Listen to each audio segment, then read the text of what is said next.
그 다음에 이제 프레임이 있습니다. 프레임은 이제 우리 눈속임을 갖다 한 장씩 찍은 걸 24개를 갖다 한꺼번에 하면 움직이는 것처럼 보여요. 우리 어렸을 때는 활동사진이라고 했어요. 영화를.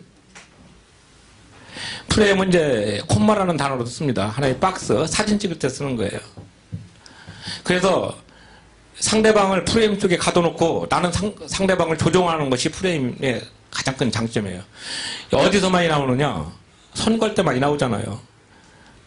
그 사람을 프레임 속에다 갇혀놓고 나는 그 안에 바깥에 나와가지고 조절을 해야 되는 거예요. 2004년도에 엘고어가 졌을 때 조지 레이코프라는 사람이 지은 유명한 책이 코끼리는 생각하지 마. 그리고 제가 이제 책 제목 하시면은 인터넷 검색하셔서 사실인가 아닌가 확인도 하세요. 괜찮습니다. 코끼리는 생각하지 마 얘기했는데 우리가 생각할 때 코끼리 생각 안 납니까? 근데 그걸 생각하지 말라는 거예요. 이게 프레임입니다. 아주 무서운 겁니다. 우리 교회인들한테 대입해볼까요? 교회 다니는 사람은 전부 거짓말쟁이야. 이렇게 돼요. 그러면 그 안에서 아무리 정직하게 사는 사람도 교회 나가는 사람은 거짓말하는 사람으로 같이 묻어가는 거예요. 어떤 프레임에 한번 갇히게 되면은 벗어나기가 엄청 힘들어요. 우리 뉴스에도 많이 보지 않습니까? 어떤 사람은 어떤 사람이다. 예, 제가 이제 책에도 있지만 알코올 중독자다 했던 사람을 한번 프레임으로 집어넣으면은 그 사람이 개가천선하고 AA 교육을 받아가지고 알코올에서 끊었어도 그 사람은 과거에 알코올 중독자라는 개념으로 봐요. 무서운 겁니다. 이거를 우리는 벗어나야지 돼요. 왜? 그런 것들을 주관하시는 하나님이라는 사실을 우리가 기억해야 되는데 저 사람은 그런 사람이라는데 나도 같이 편성해서 그 사람을 그렇게 내려치는 언어폭력이 있다는 얘기죠. 다람쥐가 아무리 열심히 돌아도 그 자리에 있는 이유는 바로 그겁니다. 그게 이제 프레임에서 갇혀버리면 그런 거예요. 그러면 교인의 프레임은 무엇이 되어야 될 것인가? 이거는 각자가 고민해야 됩니다. 자기가 있는 위치에서 자기가 있는 목회 현장에서 고민해야 됩니다. 근데 그 고민 안 하고서 어울렁더울렁 간다는 것은 정말 그건 있을 수가 없죠. 자기한테도 손해입니다. 아까 말씀드렸던 생각하면서 사는 가치 있는 인생이 바로 그런 부분입니다. 그 프레임에 갇히지 않도록 해야지 되고 그 프레임에 벗어나려고 노력해야지 돼요. 프레임에 벗어나는 방법은 열린 마음을 가져야지 돼요. 나도 틀릴 수 있다는 생각. 근데 우리 목사님들은 자기는 안 틀려요. 거의 전능한 하나님 동급이더라고요. 제가 큰 교회 목사님들하고 이렇게 얘기를 해보면은 깜짝깜짝 놀라는 게 의외로 열려 있어요. 겸손해요.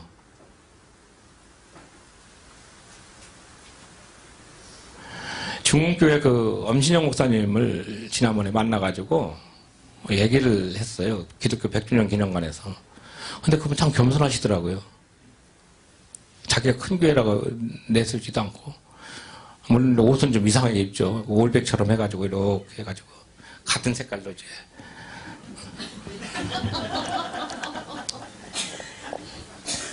그 옆에 피중길 목사님도 똑같아요. 그분도 똑같이 옷을 뭐 단화, 하얀색, 양복. 어째 그렇게 쌍둥이도 아닌데 이렇게 했어요. 그렇지만 겸손하시더라고요, 사람은. 대화를 해보니까. 그러니까 내가 느끼는 그분의 어떤 관점입니다. 그리고 우리가 교회에서 뭐 예를 들어서 다니엘 뭐 21일 기도 또 뭐 느헤미야 기도 에스라 성경 연구 뭐 이런 거 뭐 알파 코스 뭐 배대 성경 공부 뭐 여러 가지가 있잖아요. 이런 프레임을 짜실 때는 그런 그 짠 사람이 어떤 의도로 이것을 짰는가 먼저 생각할 수 있는 자세를 가져야지 돼요. 그냥 거의 그렇게 잘 된다고 하더라. 부흥이 된다고 하더라도 그걸 내 걸로 받아들인다고 해서 내 것이 되진 않습니다. 시행착오도 있고 또 내가 또 특별하게 받는 어떤 그 감동, 인스피레이션, 영감이 있어야 되는 건데 이제 그런 부분을 간과하고서 이렇게 하다 보면은 왜 이렇게 똑같이 했는데 안 되지? 이제 이런 얘기를 많이 듣거든요. 그거는 본인들이 정말 고민해야 될 부분입니다. 그래서 우리가 프레임에 했는데 프레임이 두 가지가 있어요. 하나는 상위 프레임이 있고 하위 프레임이 있는데 모든 학문은 이 두 가지에서 벗어나지는 않더라고요. 상위 프레임은 목표와 목적을 얘기해줘요. 하위 프레임은 그 목표와 목적을 이루기 위한 방법을 얘기합니다. 학문도 그렇게 있어요. 문사철하는 것은 우리 사람의 가치를 만들어주는 것이고 공대라든지 상대는 그걸 갖다가 풍성하게 해주는 방법을 가르쳐주는 그런 학문이에요. 그러니까 가치와 사실이 있을 때 가치는 이 사실을 앞으로 인도해주는 역할을 하죠. 교회도 마찬가지입니다. 우리가 예수님을 대장으로 삼고 나가게 되면 우리가 행동하는 모든 것들은 새롭게 나타날 수 있지만 내가 모든 걸 이끌려고 하고 예수님은 이제 양념으로 한두 마디씩 그렇게 하면 안 되죠. 제가 그 한국교회 목사님들 16명 설교를 한 80편 이상 들었어요. 정용섭 목사가 지은 책이 뭐냐면 속빈설교, 꽉 찬 설교, 속빈설교라는 책이 있을 거예요. 한번 찾아보세요, 인터넷에. 정용섭 씨가 지은 거예요. 그 사람이 3개를 줬어요, 책을. 그 다음에 또 한국교회 16인의 설교. 그래가지고 설교 비평의 어떤 장을 여신 분입니다. 그래서 거기에서 이제 긍정적인 평가를 받은 목사님은 이제 남포교회 박영선 목사님이고, 그 당시 경동교회 박종화 목사님 설교가 그래도 본문에 충실했다 그런 얘기를 듣고 나머지는 이제 본문보다는 세속적인 어떤 그 기술에 탁월했다. 네, 그렇게 평가를 거기서 내렸어요. 한번 그런 책도 좀 읽어보시면서 내가 말씀을 증거하고 설교하는데 과연 어떤 관점으로 보고 있고 어떤 프레임으로서 이번 한 주를 할 것인가. 그러니까 예를 들어서 마태복음 5장 3절 심령이 가난한 자는 복이 있나니 그렇게 했을 때 이 프레임을 어떻게 내가 설교를 짤 것인가 하는 것을 이제 하면은 대부분 뭐 대지, 중지, 소지, 뭐 서론, 본론, 결론 뭐 이런 식으로 많이 하잖아요. 근데 그런 것도 이제 하나의 방법적인 것이 되지만 좀 더 이것을 예수 그리스도라면 어떻게 표현하셨을까 하는 것을 고민하면서 이렇게 한번 짜는 것도 필요할 것 같아요. 그래서 이 프레임을 이게 정확하게 짜놔야 되고 하위 프레임을 정확하게 짜야 됩니다. 우리가 설교도 보면 이제 대지는 이제 상위 프레임이 되고 뭐 예를 들어서 여러분이 이제 새벽기도 열심히 나오고 또 하나님께 기도하면은 그날 하루를 복 주실 것이고 또 만나는 사람마다 해코지 안 당할 것이고 뭐 이런 어떤 방법적인 걸 얘기하지 않습니까? 그런 관점이죠. 세 번째는 포커스입니다. 제가 왜 이 세 가지 이런 말씀을 하냐면 교회법을 보는 관점이 그렇다는 거예요. 아, 어떤 때는 프레임으로 봤구나, 어떤 때는 패러다임으로 봤구나, 어떤 때는 관점으로 이것을 구분해서 들을 수 있어야 되는 거죠. 그게 들리는 설교입니다. 우리가 뉴스를 볼 때도 뭐 뉴스는 하는 그 앵커들의 말소리는 일단은 밋밋해요. 감정이 없습니다. 전달만 하는 거기 때문에. 그러나 설교는 감정을 넣어서 전달하는 거예요. 그래서 제가 이 책 각조 20번에 보면은 설교는 무엇인가? 그래서 고민하다가 뭐라고 쓰냐면요. 10글자씩 만들었어요. 말씀을 통한 인격의 감동. 나라는 하나님 말씀이 나한테 와서 내가 감동돼서 새로운 삶을 산다는 것을 이제 하나의 그 설교 정의를 했고, 그 다음에 이걸 다 거꾸로 했어요. 인격을, 말씀을 통한 인격의 감동이면 또 인격을 통한 말씀의 증거, 뭐 이렇게 가지고, 만들었죠. 그 설교에, 이것도 뭐 제가 만든 건 아니에요. 원래 저기 그 필립 브룩스라는 분이 그 설교의 원형이라는 책에서 보면 그런 부분 비슷하게 나와요. 설교를 볼 때 이런 그 포커스와 패러다임은 뭐냐면 이제 어떻게 보면 역사적 맥락, 역사적 배경, 맥락 뭐 이런 것들이 지금 이 시대 사람들이 어떤 생각을 갖고 있구나. 그럼 나는 이걸 갖다 어떤 프레임을 넣어가지고 예수님을 증거할 것인가. 이렇게 집어넣는 거예요. 그럼 거기에 어떤 포인트가 들어가냐, 포커스가 맞춰져야 되는 거죠. 오직 예수 그리스도를 맞춰줘야 되는데 예수로 맞춰주지 않고 어떤 그 돈으로 맞춰준다든지 뭐 그의 건축으로 메꿔진다든지 뭐 이런 게 많아요. 대표적인 케이스가 그 2000번째 기도하는데 돈 내러 가는 거 있죠. 그 만약에 여기 계신 목사님들이 일천변제 기도해가지고 자꾸 내가 일천변제 기도해서 내가 헌금 얼마나 했더니 10원짜리 봉투에다가 하나씩 해서 10개 해가지고 1번부터 10번, 11번부터 이렇게 하는 목사님도 계셨다고 하더라고요. 정확하게 지옥 갈 사람들입니다. 성경 말씀을 이렇게 왜곡해서 봐요. 그래서 포커스가 정확하게 맞춰져야 돼요. 우리 포커스를 저는 어렸을 때 이런 걸 많이 했죠. 돋보기로 햇빛을 딱 받으면 모는 종이 이렇게 하면 쫙 하면 타잖아요. 그런 경험이 정확하게 하나님의 말씀은 0.00000의 그 틀림이 없어요. 근데 우리는 요거는 하나님의 말씀이 맞는 것 같고 요거는 내가 생각했던 틀린 것 같고 해서 가지치기를 해가죠. 그런 관점, 그런 포커스를 잘 맞춰야 되는 거예요. 그래서 포커스 온 지저스라고 해가지고 예수를 깊이 생각하라 하는 그 히브리서 거기에 나오잖아요. 믿음의 대사도시요 또 우리의 도리신 예수를 깊이 생각하라. 예수를 바라보자. 모든 설교는 예수를 나타나는 그 설교가 돼야 되는데 우린 예수 위에 다른 걸 나타낸다면 안 되죠. 그 예수님도 자기 자신을 뭐라 했어요? 너네들이 만문과 하나님을 겸하여 섬길 수 없다고 했던 것이 그겁니다. 교회법이 바로 그것을 정확하게 기록하고 있어요. 잘 안 믿으실 것 같아서 내가 헌법책 갖고 왔어요. 여기. 헌법책 우리 교단헌법에서 이렇게 보면은 여기 그런 것이 다 나와요. 그냥 뭐 대소요 요리문답고 빼더라도 헌법적 규칙 나오고 거기 보면은 제1장 원리, 근데 총론 나오고 원리 양심의 자유 1조예요. 2조 교회의 자유. 여러분들 양심의 자유하고 교회의 자유 구분 잘 하시세요? 어려울 거예요. 제가 생각할 때는. 헌법에 양심이 2번 나오는데 19조에 양심의 자유가 있고 그다음에 73조에 이제 법관은 법과 양심으로 판결을 한다. 그때 그 법관의 판결 양심은 직업적인 양심이에요. 그러니까 어떤 다른 걸 넣으면 안 되는 거죠. 이런 어떤 그 부분에 들어갈 때는 정확한 전제가 필요해요. 근데 우리는 전제를 별로 생각 안 하고 무조건 얘기하니까 뭉뚱그려서 이렇게 얘기하니까 포커스가 안 맞는 거예요. 나는 A라는 질문을 했는데 답은 B로 나오는 경우가 얼마나 많습니까? 전제가 정확하지 않아서 그렇습니다. 여러분 탈무드 있죠?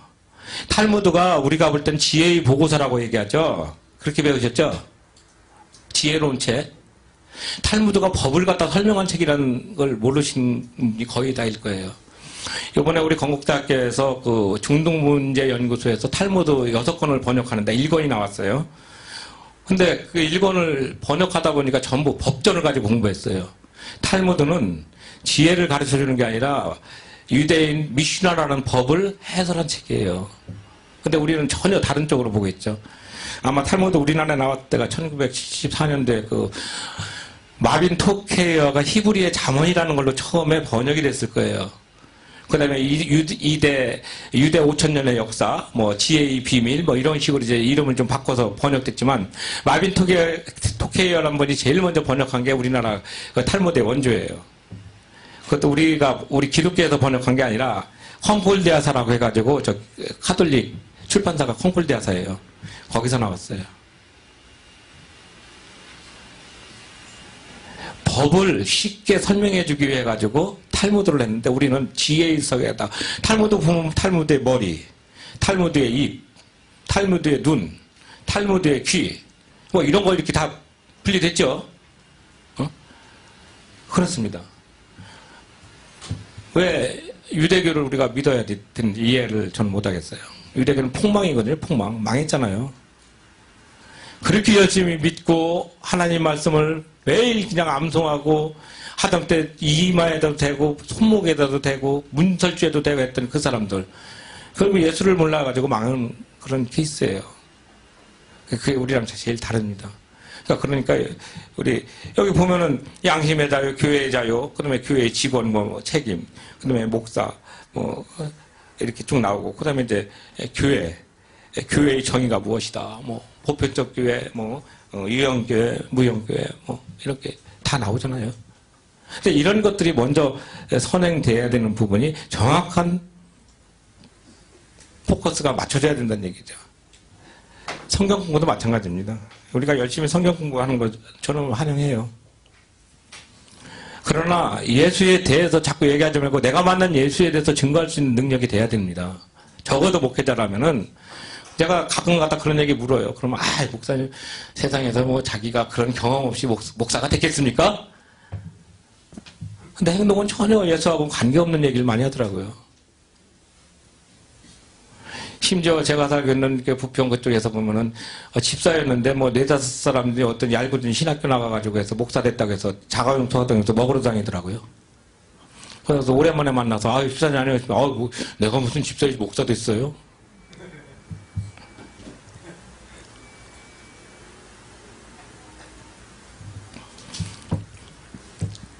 그 다음에 제일 중요한 것은 이제 관점입니다. 관점은 사회적인 가치, 자기 주관, 환경적인 모습 이런 것들 모두 어우러가지고 내가 보는 주관적인 생각입니다. 가치관 하면 이제 사회적 가치관도 있고 주관적 가치관, 객관적 가치관 또는 이제 여러 가지 학문적으로 나누는 경우가 많아요. 근데 저는 가치관을 나누고 싶은 그런 생각이 아니라 내가 살아가는 데 있어서 어디에다 가장 큰 가치를 두고 있느냐, 우선순위가 어떤 것이냐 이걸 얘기하고 싶은 거예요.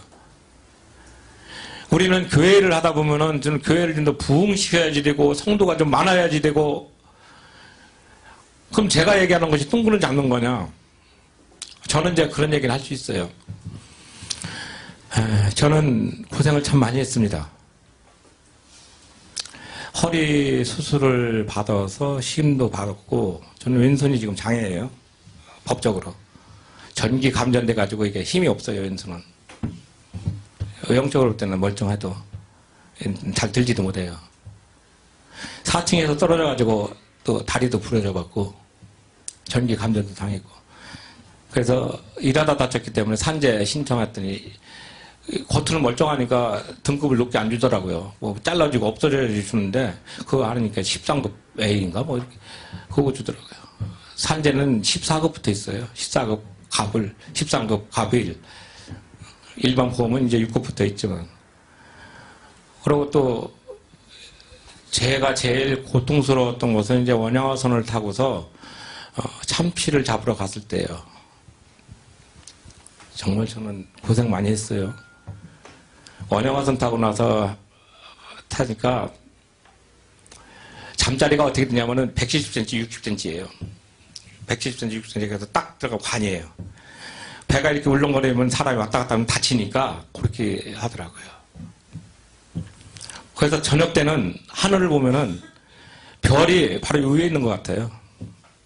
많이 울었어요.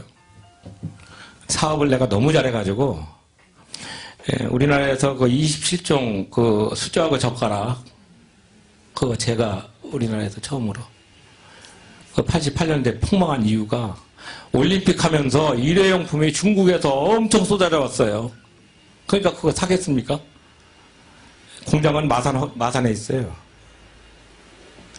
그래서 그 당시는 87년도 그때는 중국하고 수교가 안 돼가지고 어디서 샀냐면 저기 대만을 통해가지고 대만하고 홍콩 통해서 이렇게 알루미늄을 갖고 와가지고 넣었던 건데 엄청 잘했어요 사업. 그러다가 이제 그때 망하니까 집까지 탈탈 털려가지고 제가 이제 어떻게 도리가 없더라고요. 그래서 이제 원양어선을 탔죠. 친구 도움으로.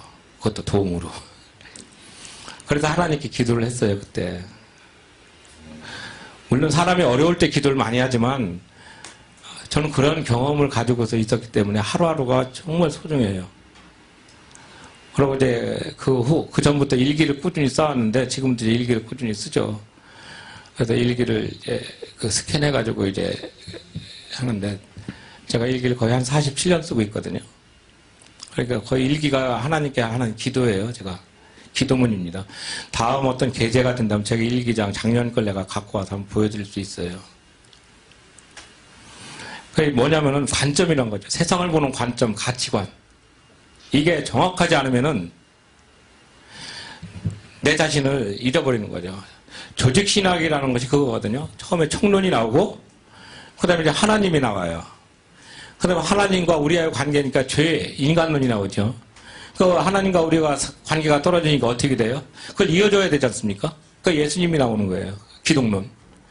그리고 또 예수님이 가시니까 이제 성령께서 우리를 역사해 주시고, 성령론을 먼저 넣는 분이 있고, 어떤 분은 이제 교회론을 넣는 분도 있어요. 근데 성령론 넣고 이제 교회론 넣죠. 교회를 통해서 우리가 믿음을 가지고서 이제 하여튼 그 사이에 끼는 것이 이제 천사론 또는 마귀론. 또 이제 나중에 종말론. 이렇게 되는 거죠. 그래서 제가 책을 3권 썼는데, 첫 번째 책은 이제 그 사복음서만 1년 동안 묵상할 수 있도록 만들었어요. 청교도적인 관점으로. 청교도적인 관점이라는 것은 뭐냐면은, 그 당시에 청교도들이 그 핍박을 당하고 죽음을 당하면서 미국으로 피신 갈 때, 복음 하나만큼은 정확하게 가려고 노력했어요. 그래서 청교도를 영어로 퓨리타니즘이라고 해요. 순수한. 복음이 때가 안 묻었어요. 그래서 청교도 정신을 이어받자 그렇게 얘기해서 우리나라에서 유일하게 청교도적인 사고로 성공해서 목회하시는 분이 열방교회 김난준 목사님이십니다.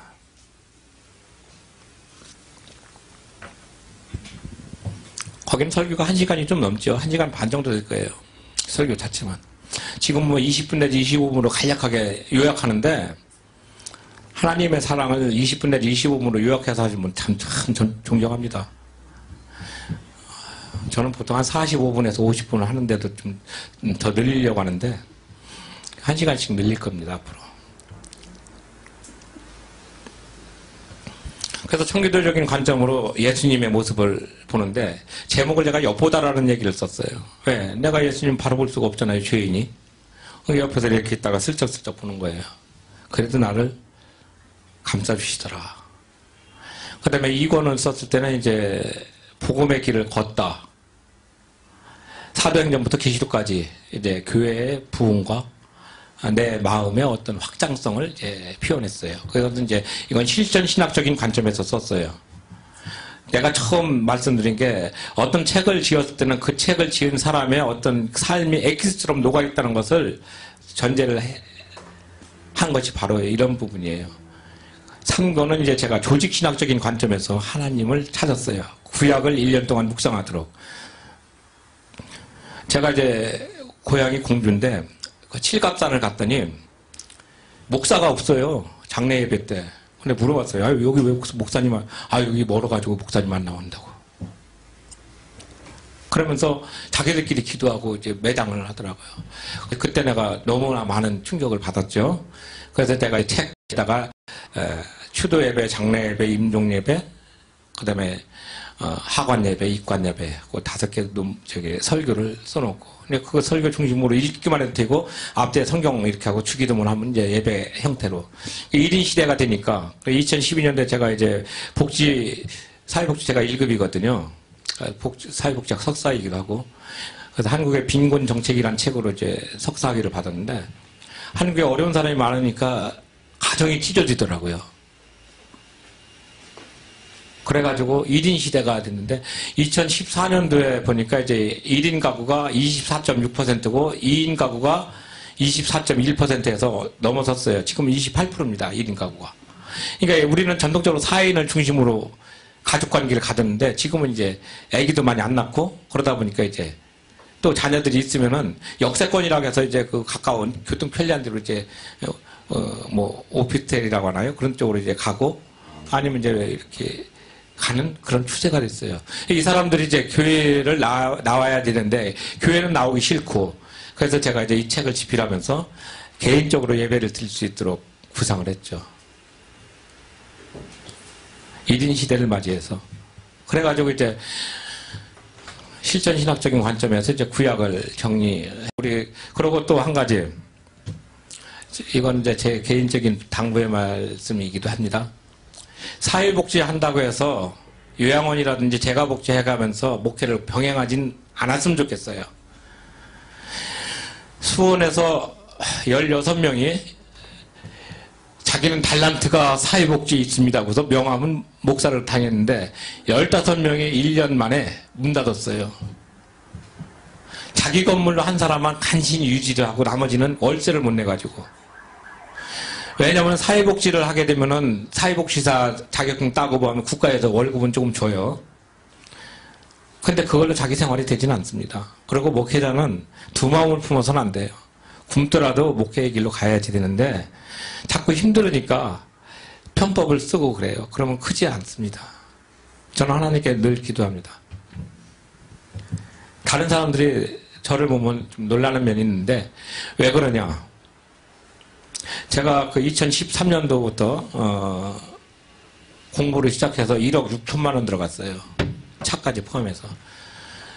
근데 저는 이제 그 대학원 들을 때 첫 학기는 장학금이 없어요. 첫 학기 해서 2개, 2학기. 그러니까 대학원, 일반 대학원에서 한 학기, 그 다음에 행정대학원에서 한 학기, 2학기만 내가 내 돈 내고 나머지는 다 장학금으로 다녔어요. 다 후원도 해주시고 그래서. 그래서 다른 사람들이 참, 뭐, 당신은 돈이 원래 많이 있으니까, 그렇잖아. 이렇게 얘기하는 사람도 있었는데, 그렇진 않아요. 하나님께서는 어떤 형태가 됐든지 간에 채워주셔요. 근데 그 채워주는 것이 저는 어떤 비유를 하고 싶냐면 사무엘을 만나지 못한 사울이 있어요. 사울이 앞에 블레스 사람들이 오고 전쟁이 있으니까 사무엘 늦게 오니까 지가 뭐 했어요? 제사를 드렸다고요. 월권행위를 했어요. 하나님의 뜻을 행해야 될 사람을 무시하고 자기가 했어요. 그러니까 사무엘이 와서 그런 얘기 하잖아요. 당신의 행동이 망령되다. 당신의 왕위는 다른 사람한테 갈 것이다. 그렇게 얘기해요. 우리는 무지하게 힘들 때가 하나님께서 가장 강력하게 역사해 주시는 사랑의 어떤 표현으로 생각을 잘 안 하겠죠. 이제는 그렇게 생각했으면 좋겠어요. 제가 나이가 이제 올해 62 됐는데 큰 교회에서 이렇게 초청을 오게 되면은 제 간증은 조금씩 넣어줍니다. 왜? 내가 경험했기 때문에 하나님이 나를 어떻게 만져주셨고 예수님이 나를 어떻게 다듬어 주셨는지 난 알기 때문에 얘기를 해요. 자, 그래서 지금 얘기했던 프레임, 패러다임, 포커스, 관점 이것은 교회법뿐만이 아니라 경영학을 공부하든 경제학을 공부하든 문학을 공부하더라도 이 원리는 통용이 됩니다. 더구나 하나님의 말씀을 증거하는 설교를 하실 때는 이 부분을 정말 고민하면서 내 걸로 체화시킬 수 있도록 개인이 정말 기도를 많이 하고 노력해야 됩니다. 그렇게 하기를 권하겠습니다. 자, 이제 교회 헌법 들어가겠습니다. 제가 3시 반까지 끝내겠습니다. 교회 헌법은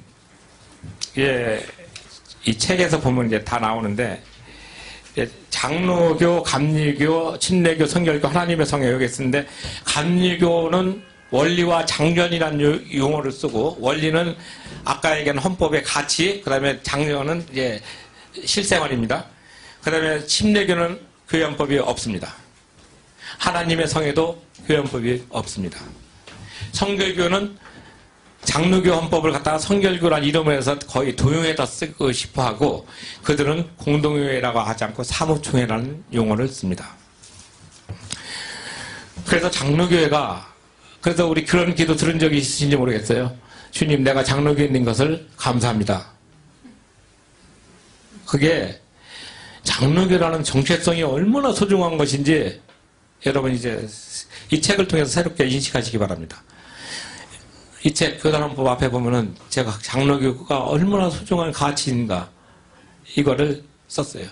이건 제 얘기가 아니고 이것도 칼빈도 그렇게 썼고 어거스틴도 그렇게 썼고 다 그랬습니다. 우리의 그 개혁신학은 바울과 어거스틴과 칼빈으로 이어지는 정통교리입니다. 지금 이제 그 김재현 박사가 이제 새롭게 하는 것이 인자론을 통해 가지고 바울 신학의 새 관점, 그 새 관점 학파와의 어떤 그 치열한 투쟁이 있는데 김재현 박사가 이제 우리나라에 이제 그 1년에 한 번, 요즘은 뜸했는데 전에 이제 사랑의 교회 와가지고 강의를 해요. 그럼 그 강의를 만들어가지고 책을 내요. 그래서 그분 건 내가 이제 한 권도 안 빼고 다 사서 읽었습니다.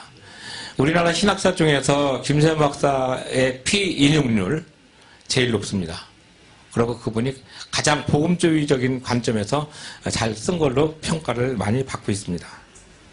여러분들이 책을 좀 많이 좀 봤으면 좋겠어요. 왜? 책을 여러 권 봐야 내 어떤 갇힌 생각을 좀 부술 수 있거든요. 책을 안 읽으면은 생각이 굳어지고 왕후해집니다. 그러니까 여러분들이 예를 들어서 유명한 사람 책을 읽었다면 그 사람과 대화를 1시간 한 거예요. 근데 여러분 스스로 그런 유명한 사람 만나기는 어렵잖아요. 워렌 버핏이라는 사람하고 밥 한 끼 먹으려면 23억씩 내야지 돼요. 유명하지 않습니까? 그러면은 우리가 목사로서 또 시대를 안고 가는 담지자로서 살아간다면은 어떻게 할 것인가? 그 유명한 책도 있죠. 찰스 웰덴이지언 번역은 그렇겠죠. 주님의 발자취에 또 예수라면 어떻게 할 것인가. 그 영어 원문이 간단해요. In his step, in his step. 그의 발자취를 내가 따라간다는 거예요. 예수님의 발자취를 따라간다는 거예요. 예수라면 어떻게 할 것인가 해서 내가 평가가 되는 게 아니라 그분의 발자취를 발을 내가 따라가는 거예요. 이거 제가 어떤 그 고문을 읽어보니까 그 유명한 저게 있잖아요. 앞에 가는 사람 눈 발자국을 흐트러지지 말아라. 뒤에 가는 사람이 밟을 때 좀 지저분해질까 봐 걱정된다. 그러니까 선각자라 되고 앞에 가는 사람은 분명히 바르게 가야지 돼요. 적어도 목사라면. 목사가 아니라면은 그냥 대강사라고 얘기하고 싶은데 목사라는 어떤 동지적인 책임의식으로 권하고 싶습니다. 이니스텝. 그의 발걸음을 따라가는 것이죠. 우리 어렸을 때 여름 성경학교 많이 부르잖아요. 주의 발자취를 따르면 어찌 즐거운 일 아닌가. 그렇죠? 그리고 제가 이제 현적인 문제를 좀 얘기를 한다면은 이 신학교에 오시는 분들이 대부분 30대 중후반, 40대, 50대 그때 이제 목회를 하시는 분이 많아가지고 교회 문화의 독특한 어떤 그 분위기를 많이 몰라요. 제가 모른다고 얘기하면 조금 결례가 될지 몰라도 용서하고 들으세요. 거의 모릅니다. 우리는 교회 가면은 즐거웠어요. 기뻤고. 그래서 저 어렸을 때 교회 나가면 밥 주냐고 막 뭐라 했어요. 가니까 좋더라. 사람들도 많이 만나고. 그러니까 교회가 그만큼 우리의 보금자리였어요. 60년대 역사를 보면은 1962년대 제1차 경제개발이 시작되면서 시골에서 사람들이 엄청 도시로 몰려와요. 근데 이 도시로 몰려오는 그 사람들 수요를 어떻게 할 수가 없어서 교회에서 숙식을 했어요. 교회에서. 그래가지고 직장에서 저기 한 달 월급 받으면은 사골세 가고 거기서 또 1년 모으면은 좀 전세 모아서 갔어요. 우리 어머니 아버지들이 그렇게 생활했어요. 저는 그 어렸을 때 그 기억납니다. 교회가 이렇게 사랑방 역할을 했고 보금자리 역할을 했는데 지금은 교회는 그렇지 못해요. 예배 시간만 하면 다 잠궈놓고 항상 교회에서 이렇게 지내도록 오픈돼 있었어요. 저는 그 기억이 납니다. 어렸을 때 교회에 와서 그래도 편안했고 그 다음에 내가 중학교 3학년 때부터 14년 동안 매주 월요일 날 이제 그 권사님들이 권하더라고요. 교회를 지키는 것이 중요하대서 돌아가면서 철야기도 하는 게 있었어요. 저는 잠잤어요. 근데 14년간 했더라고요, 보니까. 신촌 장로교회에 가면은 민윤기 권사님이 계신데 그분 돌아가셨어요. 그분이 1년에 1,300명 정도 전도를 해요. 근데 그분은 신유은사가 있어요. 그래서 그분이 기도해주고 낫게 하면 우리 교회 오라고 안 해요. 당신 집이 어디냐? 저 화양동입니다. 그럼 가까운 게 가라. 그래서 매년 전도 왕으로 하면은 이제 2등 정도 하시더라고요. 1등은 한 2,000명 정도 나오고 이렇게 전도하시고 이분은 한 1,300에서 1,500명 하시니까 그 자녀들 다 잘 됐어요. 저는 그분이 우리 엄마랑 친해가지고 이제 갈 때 이제 그 교회가 좀 이제 적적하면은 나 데리고 가서 이렇게 같이 자라. 그런 어떤 그 정감이 있었어요. 근데 지금은 이제 그런 정감이 있는지 이제 모르지만, 예, 그런 어떤 그 모습. 그러니까 저는 이제 그걸 그 당시는 그래도 경건의 모양을 갖고 있으면 경건의 능력을 채워주겠지? 뭐 이런 생각도 해봤어요. 그 당시 뭐 거의 채워졌다 안 채웠다 그런 건 없었어요. 고생을 정말 지금 보면 엄청 시키고 나서 지금에 와서 조금 여러분들 앞에 서서 얘기하게 만드는 그런 또 모습이지, 그전에는 고생을 많이 했습니다. 그리고 또 이 고생을 또 저는 이제 성격이 조금 낙관적이라서 이렇게 고생이라고 생각은 안 해요. 그냥 견딜만 하구나, 이제 그런 정도로 지내왔고, 제가 결혼하고 나서도 우리 집사람한테 단 한 번도 부정적인 얘기는 안 했어요. 안 돼, 못해, 그런 것보다는 해보자. 되겠지. 내 입에서 방정 떠는 일을 하지 말아야 되겠다, 그 생각을 먼저 가졌어요. 내 입에서 방정은 안 떨려고 노력을 해요. 지금도 그렇습니다.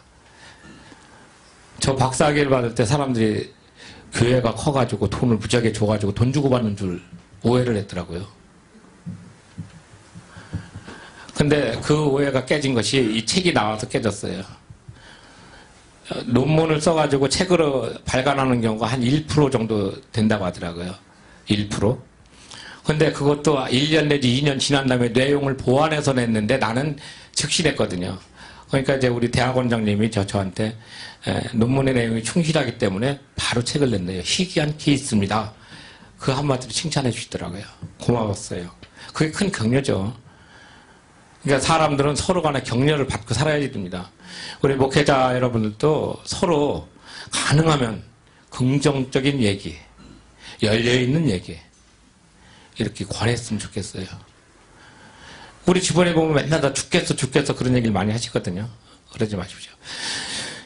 교회헌법이 뭐가 교회헌법이냐면은 교회헌법하고 교단헌법이 있거든요. 근데 그 똑같아요. 교회헌법이라는 이런 기본적인 틀이 있으면은 이걸 갖다가 우리 교단에서 이 교회헌법을 우리 교단에서 받기로 동의하고 승인하면 교단헌법이 되는 거예요. 근데 우리는 교회헌법 따로 교단헌법 따로 있어가지고 총회헌법을 따로 만들죠. 총회헌법은 사실 만들면 안 됩니다. 그거 없어요. 그런 용어는 법적으로는. 근데 이제 편리에 따라서 만들었죠. 우리는 합동 교단헌법, 그것이 교과서입니다. 그리고 그 다음에 우리가 하는 건 이제 시행세칙. 헌법이 제일 위에 근간이 되고 그 밑에 뭐가 있는 법률이에요. 헌법에 위임을 받아서 법률을 하는데 이 법률은 상위법 우선의 원칙, 상위법을 벗어날 수가 없다고 하는 거예요. 근데 지금 정반은 엄청 많이 벗어나고 있어요. 당회를 없애고 교회 실행위원회를 만들어가지고 자기들 멋대로 하는 교회가 엄청 많아. 그럼 교단을 떠나야죠. 장로교단을 떠나라고 우리는 뭐 그렇게 얘기를 해요. 그래서 이제 교단헌법이 그렇게 되어 있는데, 교단헌법은 이제 보통 이제 그 시행세칙에서 어떤 것을 바꾸냐면은, 우리 교회는 예를 들어서 이제 감리교는 뭐 절대 정직, 뭐 절대 뭐 순결, 뭐 이런 것들이 좀 있어요. 자기네들 강령으로. 이제 그걸 넣는 거예요. 교회 헌법을 건들지 않고 앞에 있는 원리. 그러니까 우리가 아까 얘기했던 기본권적인 부분은 건들지 않고 절차적인 부분, 관리를 할 수 있는 부분을 조금 변형하는 거죠. 우리 장로교 118년 역사 중에서 딱 2개 바뀌었어요. 총회, 총대. 장로님들이 이제 총회에 가서 투표할 수 있는 거야. 그거 하나 바뀌고, 그 다음에 또 하나 바뀐 것이 이제 의회, 장로교 21장 의회에서 이제 공동의회, 그 다음에 재직회, 그 다음에 그것을 이제 재직회, 공동의회, 그 다음에 당회를 넣는 것을 이제 빼고 당회를 앞쪽에다가 몇 장에다 넣냐면 이제 여기에 보면 이제 당회가 9장으로 들어가고 연합재직회를 하나 바꾼 거예요. 우리 합동은 요거밖에 없어요, 바뀐 게. 그리고 여태까지 그대로 써요. 근데 이제 통합은 2013년도에 하도 그 명성교회 그 세습 때문에 그 세습 방지 조항을 넣으면서 건진 부분을 엄청 보완을 했어요. 비교적 잘 돼 있어요. 한 470표 정도 나와 있어요. 조가 이렇게 많이 나왔다는 건 그만큼 분쟁이 많았다는 거니까 바람직한 건 아닙니다.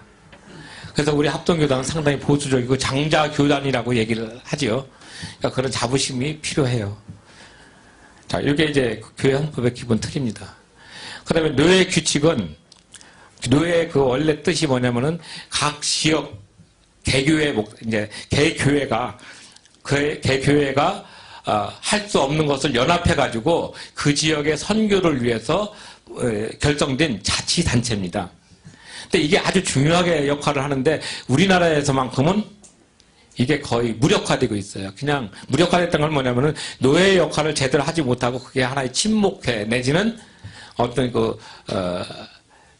나오는 사람만 나와가지고 하는 그런 부분으로 됐어요. 제가 어렸을 때 신천 저녁에 우리 목사님이 이제 노회장 되니까 노회를 했는데 노회를 안 나온 신임 목사들이 월요일 날 아침에 쉬잖아요, 월요일 날. 노회장실 앞에 와가지고 이렇게 서 있더라고요. 쭉 참석 못한 심할서 들고 왔더라고요. 그렇게 권위가 있었어요.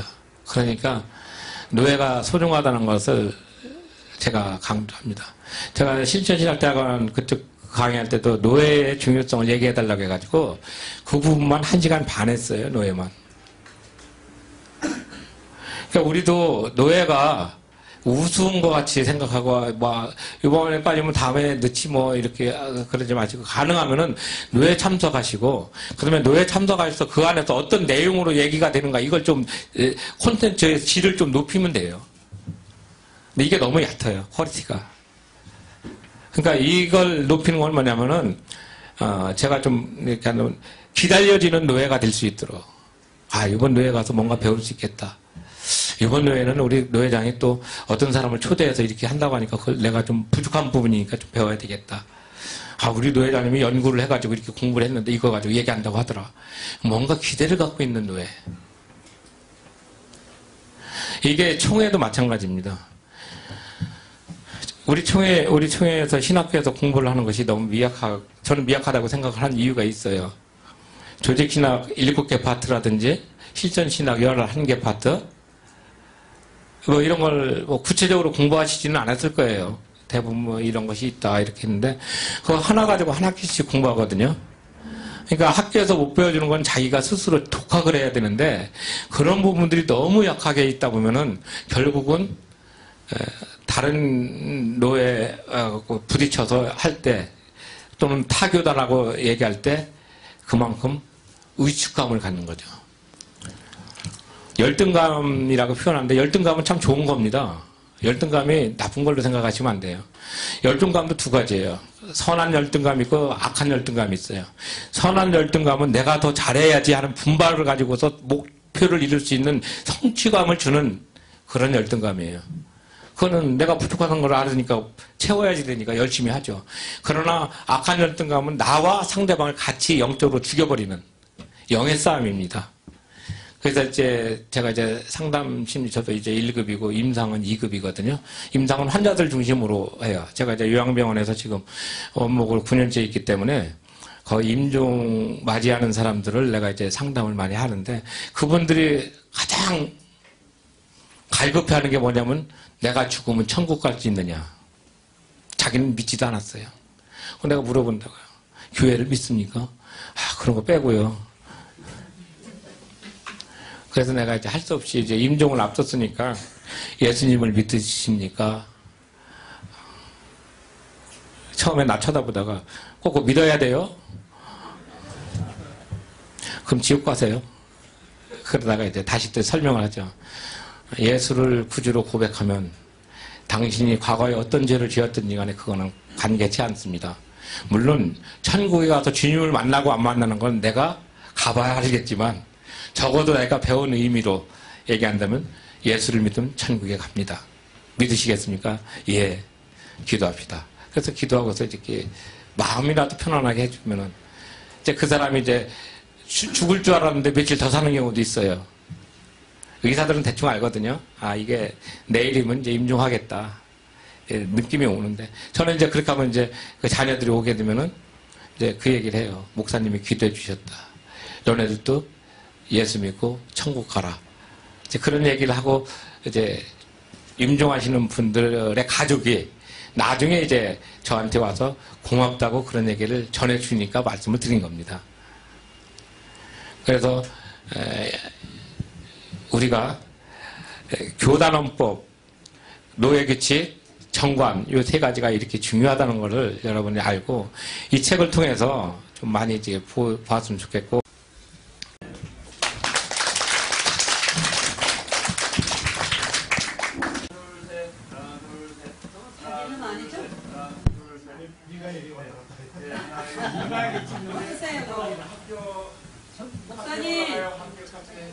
목사님 빨리 일로 들어오세요. 네, 그런 것도 말씀하시도 좋아요. 김영삼 목사님. 네. 목사님. 빨리 오세요. 빨리 오세요. 아유,